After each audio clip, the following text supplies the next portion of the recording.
mengambil materi budaya positif sekolah. Nah, ini sebagai latar belakangnya bahwa kita semuanya sudah meyakini dan kita sudah melakukan bahkan terpatri di dalam benak kita bahwa lingkungan yang aman dan nyaman berbasis disiplin itu akan berdampak secara maksimal pada perkembangan dan pembentukan karakter peserta didik. Ya. Lingkungan yang nyaman, yang aman ini tercipta manakala semua warga sekolah sudah bisa menerapkan yang namanya disiplin. Tapi disiplin di sini bukan disiplin yang hanya untuk menyenangkan orang lain atau hanya menghindar dari rasa ketidaksenangan, tetapi disiplin yang muncul atas kesadaran pribadi. Lingkungan yang aman. Sekolah kita saat ini baik hubungan dengan anak-anak maupun warga sekitar sudah aman. Nah, untuk nyamannya barangkali perlu kita menjadi bahan untuk kajian kita semuanya. Apakah anak-anak sudah nyaman di kelas? Apakah murid-murid kita sudah nyaman ketika bermain? Apakah anak-anak kita sudah nyaman dalam belajar? Ya, ini kalau semuanya sudah aman, kemudian menciptakan rasa nyaman semua warga sekolah yang terlibat, maka akan berdampak yang luar biasa pada perkembangan dan pembentukan karakter. Nah, perkembangan dan pembentukan ini tercipta atau terbentuk melalui proses atau pembiasaan setiap hari. Pembiasaan ini kita bangun, kita ciptakan, kemudian kita yakini hasil dari kerjasama atau kolaborasi dan diskusi semua warga sekolah. Kemudian pembentukan karakter yang seperti apa sih harapan kita untuk murid-murid kita?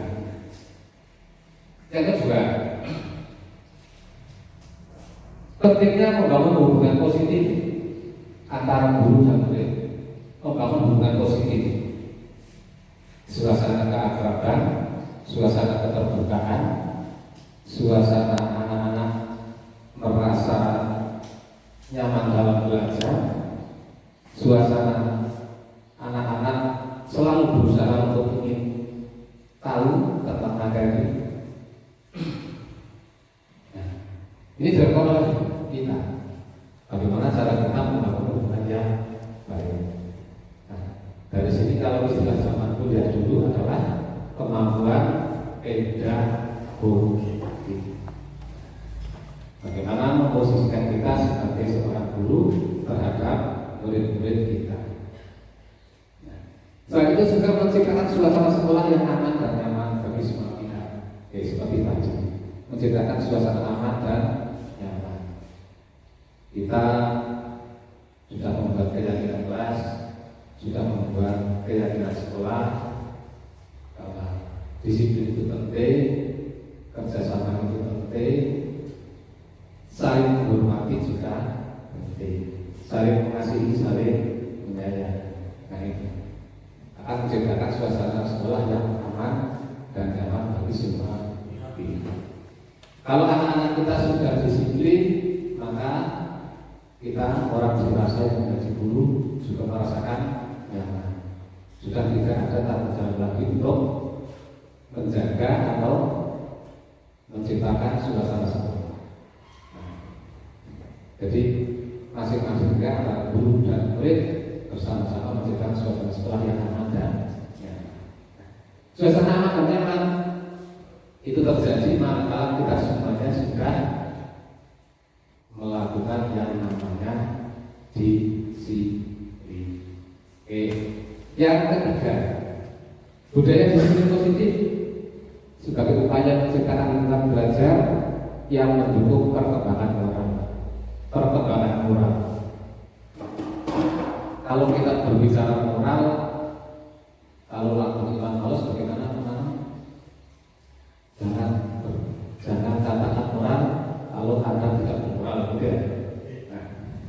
Hubungannya dengan moral yang paling kita dapat lihat adalah tingkah laku, perbuatan.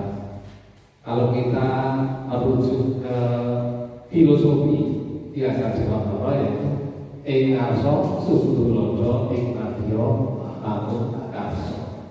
Nah, itu bukan hanya sekedar slogan, tapi itu filosofi yang luar biasa. Jika kita sebagai orang dewasa yang bertugas menuntun, mengembangkan dan menumbuhkan karakter, maka di situ orang kita.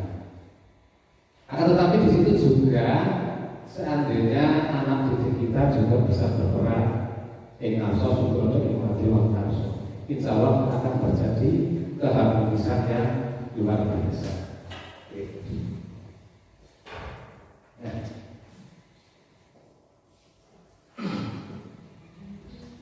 Selain mendukung perkembangan moral, juga perkembangan emosional. Kita orang dewasa untuk selalu mendukung perkembangan emosional dari siswa kita. Emosi siswa-siswa kita beragam. Setelah mereka ada yang mungkin sangat pemalu, ada yang malu-malui, ada yang banyak sekali. Ada yang tidak pede, ada yang overconfident dan sebagainya. Maka untuk mendukung perkembangan emosional kita juga perlu adanya budaya disiplin positif. Jadi penerapan disiplin yang muncul dari kesadaran diri. Nah, kemudian perkembangan sosial.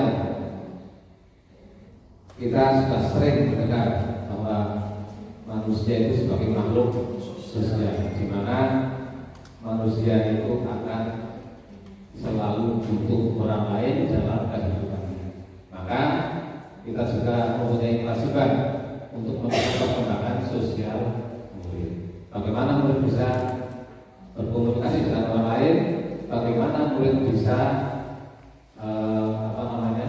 berhubungan dengan orang lain.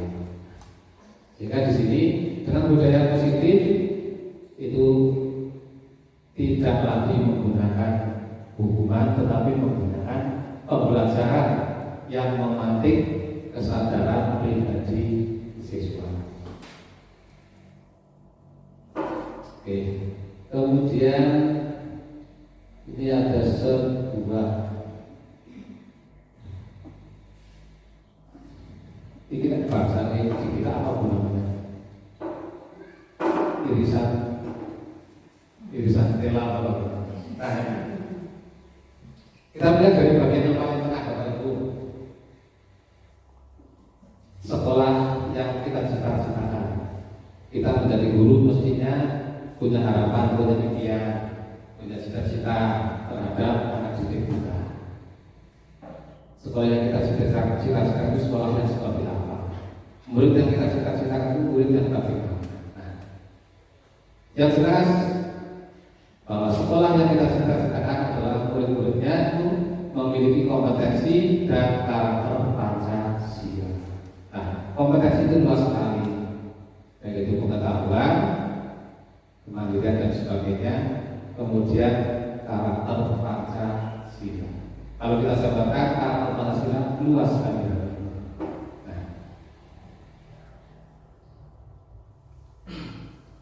Kemudian untuk mencapai sekolah kita seperti yang kita cita-citakan, beberapa hal yang harus kita lakukan.